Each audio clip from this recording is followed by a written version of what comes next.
Siloam gospel ministry சார்பாக உங்களுக்கு என்னுடைய அன்பின் வாழ்த்துக்களை தெரிவித்துக் கொள்கிறேன். இன்னைக்கு கர்த்தராகிய இயேசு கிறிஸ்துவை ஏற்றுக்கொண்ட எல்லாருமே அவருடைய பிள்ளைகளா மாறிடுறாங்க.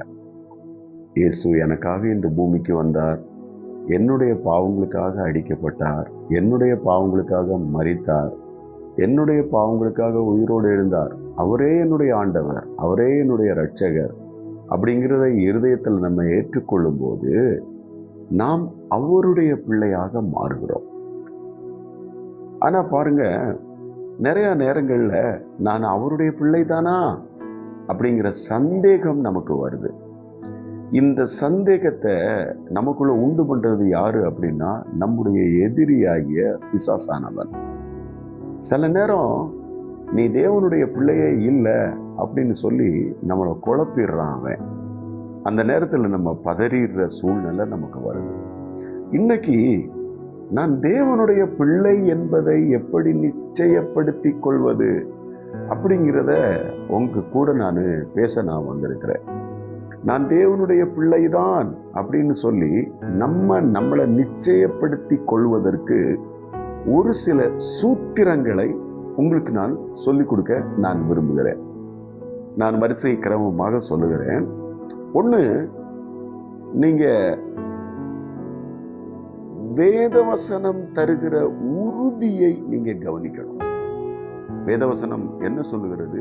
யோவான் சுவிசேஷம் 1வது அதிகாரம் 12வது வசனத்திலே, அவரை ஏற்றுக்கொண்ட அத்தனை பேரும் அவருடைய பிள்ளைகளாகும்படி அதிகாரம் கொடுத்தார், உரிமை கொடுத்தார். இயேசு கிறிஸ்துவ நீங்க ஏற்றுக்கொண்டீங்க அப்படின்னு சொன்னா நீங்க அவருடைய பிள்ளைகளாக இருக்கிறீங்க அப்படின்னு சொல்லி வேத வசனம் சொல்லுகிறது. வேத வசனம் உண்மையானது, வேத வசனம் சத்தியமானது, அது பொய் சொல்லாது. நீங்க அவரை ஏற்றுக்கொண்டீங்க அப்படின்னா அவருடைய பிள்ளைதான். அப்போ நீங்க நம்பணும் முதல்ல. இரண்டாவது, நீங்க இயேசு கிறிஸ்துவை ஏற்றுக்கொள்ளும் போது பைபிள் நமக்கு கற்றுக் கொடுக்குது, நீங்கள் பரிசுத்த ஆவியானவர் தங்குகிற அவருடைய ஆலயமா இருக்கிறீங்க. அப்போ பரிசுத்த ஆவியானவருடைய சாட்சியை நீங்க கவனியுங்கள். உங்க உள் உணர்வுல பரிசுத்த ஆவியானவர் பேசுகிறார். அந்த மெல்லிய சத்தத்துக்கு நீங்க செவி கொடுங்க. நீங்க தேவனுடைய பிள்ளைகளா இருக்கும் போது அவர் பேசுகிறார் உங்க கூட. உங்க உள் உணர்வுகளின் வழியாக அவர் பேசுகிறார். இது இரண்டாவது நிரூபணம். 3, நமக்குள்ள ஏற்பட்டிருக்கிற அந்த தெய்வீகமான அந்த அன்பை நம்ம ஆராய்ந்து பார்க்க வேண்டும். அதாவது முன்னால ஒரு காலத்துல நான் சடங்கு, பாரம்பரியம் இவைகளால நான் கட்டப்பட்டிருந்தேன். நான் பாவத்துக்குள்ள இருந்தேன் நான். ஆனா இப்போ இயேசு கிறிஸ்துவை ஏற்றுக்கொண்ட உடனேயே அவர் மேல எனக்கு ஒரு புதுவிதமான ஒரு அன்பு எனக்குள்ள உண்டாயிருக்கு. அவர் மேல எனக்கு ஒரு புதுவிதமான ஒரு இனம் புரியாத ஒரு அன்பை நான் கண்டுபிடிக்கிறேன். நான் உங்களுக்குள்ள அது இருக்குதா? அப்படின்னா நீங்க தேவனுடைய பிள்ளையா நீங்க இருக்கிறீங்க. 1 பேதுரு 1:8 அதைத்தான் சொல்லுது, அவரை காணாமல் இருந்தும் அவர் மேல் நீங்கள் அன்பு கூறுகிறீர்கள் அப்படின்னு சொல்லி. அப்போ காணாத ஒரு தேவனை நாம், தோமா கிட்ட ஆண்டவர் சொன்னது போல, நீ கண்டதுனால என்னை விசுவாசிச்ச, காணாமல் விசுவாசிக்கிறவர்கள் பாக்கியவான்கள். அப்ப காணாம விசுவாசிக்கிற அவர் மேல நமக்கு ஒரு புதுவிதமான அன்பு உண்டாகுது. அதை நீங்க பாருங்க. 4வது, கடவுள் கர்த்தர் நம்ம கூட பேசுறதுக்காக, அவருடைய குரலை நம்ம விளங்கி கொள்றதுக்காகவும் கேட்கறதுக்காகவும் கர்த்தருடைய வார்த்தையை நமக்கு கொடுத்திருக்கிறார். அந்த வார்த்தை மீது நமக்கு ஒரு இனம் புரியாத ஆர்வம் ஏற்பட்டிருக்குதா?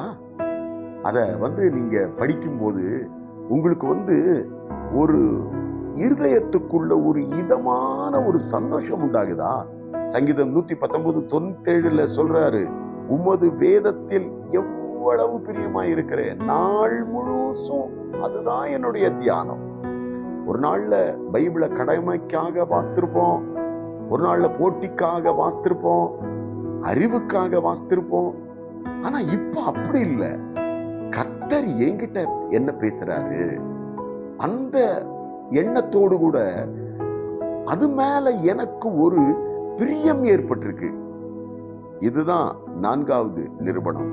5, சகோதரர் மேல் ஏற்பட்ட ஒரு பிரியம். முதல்ல நான் ரொம்ப கடுகடுன்னு உள்ளவனா இருந்தேன். நான் ஒரு பிறரை நேசிக்காத ஒரு தன்மை உள்ளவனாக இருந்தேன். ஆனா இப்போ அப்படி இல்லை. நான் தேவனை நேசிக்க நேசிக்க நேசிக்க எனக்கு என்னுடைய நண்பன் மேல், என்னுடைய அயல்காரன் மேல், என்னுடைய சகோதரன் மேல் எனக்கு ஏற்படுகிற அன்பை நான் கவனித்து பார்க்கிறேன். உங்களுக்கு அப்படி இருக்கா? நீங்கள் தேவனுடைய பிள்ளை. அடுத்து 6வது, உங்க வாழ்க்கையில ஏற்பட்ட மாற்றம். முன்னால லட்சியம் கிடையாது, முன்னால சமாதானம் இல்லை, முன்னால நம்பிக்கை இல்லை. ஆனா இப்ப அப்படி கிடையாது. இப்ப என் வாழ்க்கையில எனக்கு ஒரு நம்பிக்கை இருக்கு, என் வாழ்க்கையில எனக்கு ஒரு லட்சியம் இருக்கு, என் வாழ்க்கையை குறிச்ச ஒரு அர்த்தம் இருக்கு. நான் மரித்தாலும் நான் எங்க போவேன்? எனக்காக ஒரு வீடை ஆண்டவர் ஏற்படுத்தி வச்சிருக்கிறாரு. பரலோக ராஜ்யம், நித்திய ராஜ்யம் அப்படிங்கிற ஒரு லட்சியம் எனக்கு இருக்கு. என் வாழ்க்கையில் ஏற்பட்ட மாற்றம், நான் மாறிக்கிட்டே இருக்கேன். நான் மாறிக்கிட்டே இருக்கிறது எனக்கே தெரியுது.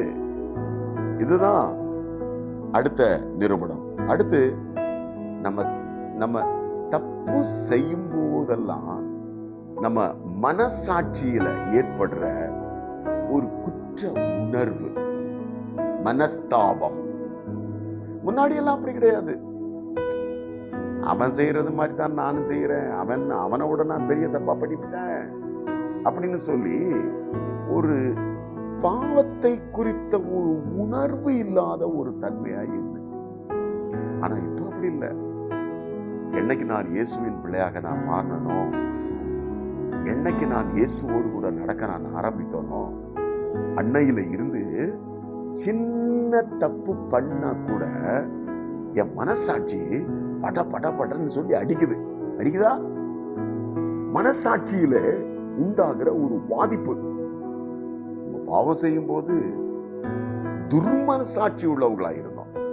ஆனா இயேசுவின் பிள்ளையா நம்ம மாறின உடைய அந்த ரத்தம், இயேசு கிறிஸ்துவனுடைய ரத்தம் நம்முடைய துர்மனசாட்சியை கழுவி, அந்த துர்மனசாட்சி என்னவா மாறிடுச்சு தெரியுமா?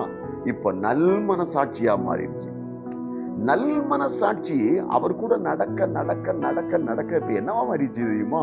சுத்த மனசாட்சியா மாறிக்கிட்டே வருது ஒவ்வொரு நாளா.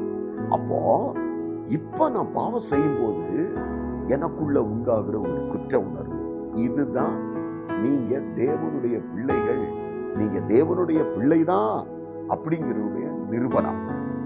முடிவாக ஆண்டவருக்கு கீழ்ப்படியணும், அவரை பிரியப்படுத்தணும் அப்படிங்கிற ஒரு ஆசை. என் வாழ்க்கையில ஆண்டவரை சந்தோஷப்படுத்தணும், ஆண்டவருக்காக வாழணும், ஆண்டவருடைய காரியங்களுக்கு கீழ்ப்படியணும், ஆண்டவர் தான் என்னுடைய முக்கியம் அப்படிங்கிற ஆண்டவருடைய காரியங்களுக்கு கீழ்ப்படுகிறதும், அவரை சந்தோஷப்படுத்தணும், அவருக்கு பிரியமா வாழணும், அவரை பிரியப்படுத்தணும் அப்படிங்கிற ஒரு உணர்வு. இவைகள் தான் நீங்க தேவனுடைய பிள்ளைகள் அப்படிங்கிறதுக்குள்ள ஒரு பெரிய நிரூபணம். இதெல்லாம் உங்ககிட்ட இருக்குதா? சந்தேகப்படாதீங்க, நீங்க தேவனுடைய பிள்ளைகள். தைரியமா இருங்க, நீங்க தேவனுடைய பிள்ளைகள். நீங்க அவர் கூட சந்தோஷமா வாழலாம். உங்க வாழ்க்கை ஆசீர்வாதமா இருக்கும். உங்க வாழ்க்கை மேலும் மேலும் நன்மையாய் முடியும். ஜெபம் பண்ணலாமா? அன்புள்ள ஆண்டவரே, நாங்க உம்முடைய இரத்தத்தாலும் கழுவப்பட்ட நீதிமான்களாக, பிள்ளைகளாக நாங்க இருக்கிறோம். எங்க பேரை நீங்க பரலோக ராஜ்யத்துல ஜீவ புஸ்தகத்துல எழுதி வச்சிருக்கிறீங்க. சில நேரங்கள்ல சத்ருவானவன் எங்களை குழப்பும் போது நாங்க அதைரியம் அடைய வேண்டிய தேவையில்லை அப்படிங்கிறதுக்குரிய ஒரு சில ரகசியங்களை நான் தேவனுடைய பிள்ளைதான் என்கிற நிரூபணங்களை எங்களுக்கு நீங்க புரிய வச்சதுக்காக உங்களுக்கு நாங்க ஸ்தோத்திரங்களை ஏறெடுக்கிறோம். இத கேட்டுக்கிட்டு இருக்கிற உம்முடைய மக்கள் உம்முடைய பிள்ளைகளாய் இருக்கிறார்கள். அவர்களை உம்முடைய நாமத்தினாலே ஆசீர்வதிக்கிறேன். அவர்களை உம்முடைய நாமத்தினாலே வாழ்த்துகிறேன். அவர்கள் உம்முடைய நாமத்தினாலே உம்மோடு கூட அவர்கள் வாழ்வார்களாக, நன்மைகளை பெற்று அனுபவிப்பார்களாக. நன்மையும் கிருபையும் இவர்களை என்றென்றும் தொடரட்டும். இயேசு கிறிஸ்துவின் நாமத்தில் பிதாவே, ஆமென்.